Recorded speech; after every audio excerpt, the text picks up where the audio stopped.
To start out, we will provide some background information about LGBTQ people in World War II. It's only been 5 years since Don't Ask, Don't Tell was repealed, finally allowing gays, lesbians, and bisexual people to openly serve in the military. For the most part of our nation's history, the military systematically excluded and discriminated against homosexual people.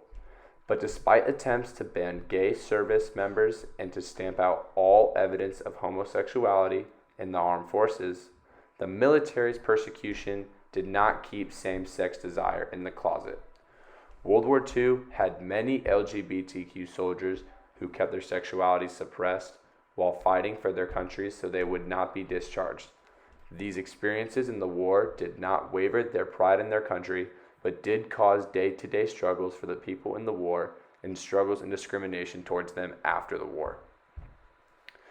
Now we are going to highlight 3 Spotlight service members in their war hero efforts and talk about their experiences of being homosexual and in the military during this time. Profile and Spotlight number 1 is Marvin Leibman. Marvin Leibman is a first-hand account of a gay man in the military, and his time in the military was ended by a Section 8 blue discharge. This means the military sent him home and away from the troops because of his homosexuality. During his time in the military, though, he would constantly be asked about his sexuality, and he would always have to lie, because if caught by the wrong person at any moment, he could have been sent home from the military and labeled as a sex pervert. By the middle of the war, the military, instead of charging individuals with sodomy, a court-martialed offense, the military began identifying suspected homosexuals as psychopaths.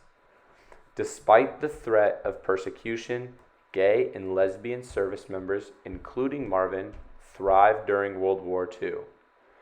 Before the war, Marvin had never really left his state, let alone his town. Getting drafted into the military gave him the opportunity to find a community, comrades, and a first love. Next up, we have a video we found that wasn't one of our Spotlight service members, but was an interview with Rupert Starr, who served as a pilot in World War II. This video briefly talks about the punishments of being gay in the military and his thoughts on them. Starr kept his sexual orientation hidden from most for decades. That is, until anger over Don't Ask, Don't Tell drew him out about 10 years ago. Under the Pentagon policy, gay service members were fired from the military if they disclosed their sexual orientation. Back to our Spotlight service members, next up is Private Dudley. Private Dudley Cave joined the Royal Army Ordnance Corps as a driver in 1941. Dudley talks a lot about how he was treated during and after the war. Throughout the war, he explained that he was never really punished for being gay, as they had to work as a group to win the war.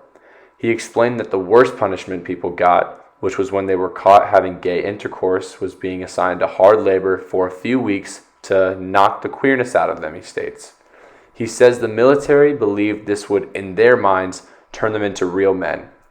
Once the war ended, however, Private Dudley was furious about the military after serving so hard for many years, always putting his life on the line for his country.